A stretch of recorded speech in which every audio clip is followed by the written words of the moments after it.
सोचिए, आप गहरे समंदर में हैं, अंधेरा है, चारों तरफ पानी और सिर्फ आपके पास मौजूद हवा की कुछ सांसें, जो कि आपकी ज़िंदगी और मौत का फैसला करने वाली हैं। 25 फरवरी 2022 को ऐसा ही एक खौफनाक हादसा हुआ, जब एक स्कूबा डाइवर और उसके साथी 1200 फीट लंबी पाइपलाइन में फंस गए। और जो हुआ, उसने पूरे तेल गैस इंडस्ट्री को हिला दिया। यह एक सच्ची घटना है, जिसे सुनकर आपकी रूह कांप जाएगी। क्रिस्टोफर, 3 बच्चों का बाप, 10 साल से प्रोफेशनल स्कूबा डाइवर। क्रिस्टोफर का काम था समुद्र के नीचे वेल्डिंग करना, पाइपलाइन रिपेयर करना और उनकी इंस्पेक्शन करना। 8 महीने पहले ही उसे पेरिया फ्यूल नाम की बड़ी ऑयल कंपनी में जॉब मिली थी। उसका ऑफिस उसके घर से बस 2 मिनट की दूरी पर था। पेरिया फ्यूल की सबसे बड़ी जिम्मेदारी थी समुंदर के बीच लगे अंडर वाटर पाइपलाइन की देखभाल। ये पाइपलाइंस तेल को जहाज़ों से ज़मीन तक पहुंचाती थी। अब सोचिए, ये पाइपलाइन साधारण नहीं थी। ये यू शेप की 1200 फीट लंबी पाइप थी, यानी पूरे बड़े 2 क्रिकेट ग्राउंड से भी ज़्यादा लंबी। और समुद्र की गहराई 60 फीट।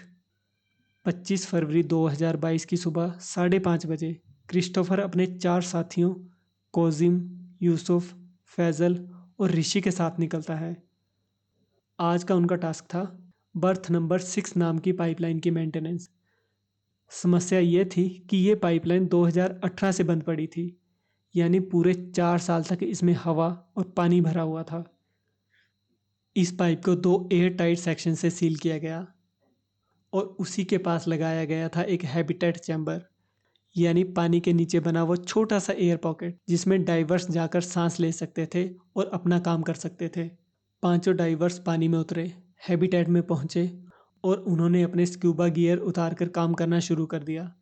टास्क था सिर्फ एक लीवर खोलना, लेकिन वो लीवर जाम था।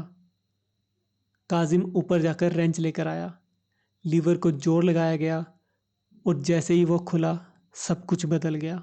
1200 फीट लंबी पाइप में लो प्रेशर एयर था और जैसे ही सील टूटी, हैबिटेट का हाई प्रेशर एयर पलक झपकते ही पाइप के अंदर खिंच गया और पूरा पाइपलाइन एक सुपर वैक्यूम बन गया।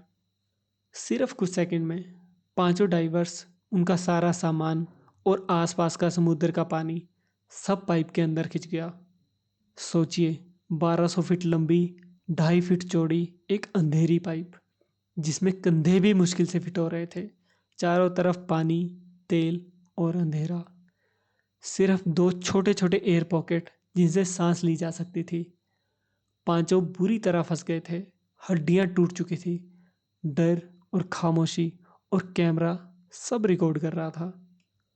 अब उनके सामने सिर्फ 2 विकल्प थे, वहीं रुकना और दम घुटकर मर जाना, या फिर आगे बढ़ना, अंधेरे में, बिना ये जाने कि अगला एयर पॉकेट मिलेगा भी या नहीं। क्रिस्टोफर और फैजल ने फैसला लिया, किसी को तो बाहर जाना ही होगा। दोनों ने जान पर खेलकर पानी से भरा हुआ सेगमेंट पार किया और लकीली उन्हें एक और एयर पॉकेट मिला।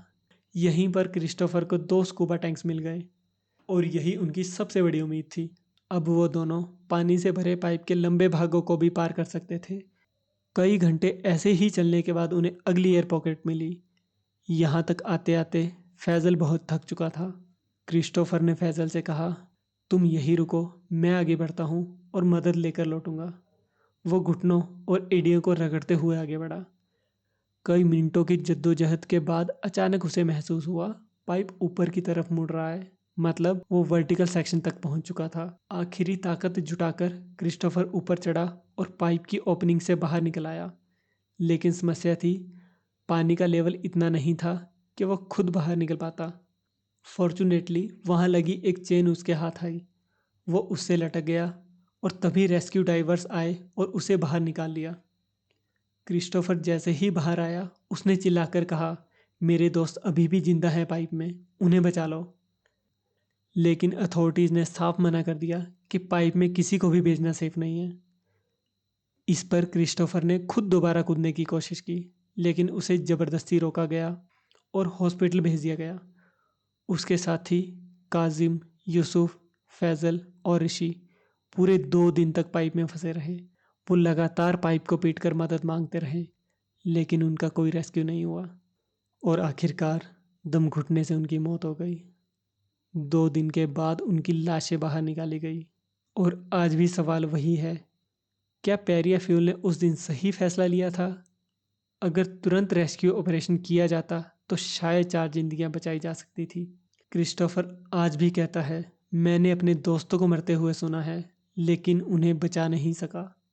यह हादसा इतिहास में दर्ज हो चुका है। एक ऐसी सच्ची घटना जिसने दिखाया कि कभी कभी गलत फैसले मौत से भी ज़्यादा डरावने हो सकते हैं। ऐसी ही और भी कहानियों के लिए हमारे चैनल को सब्सक्राइब करना ना भूलें। मिलते हैं किसी नई घटना के साथ।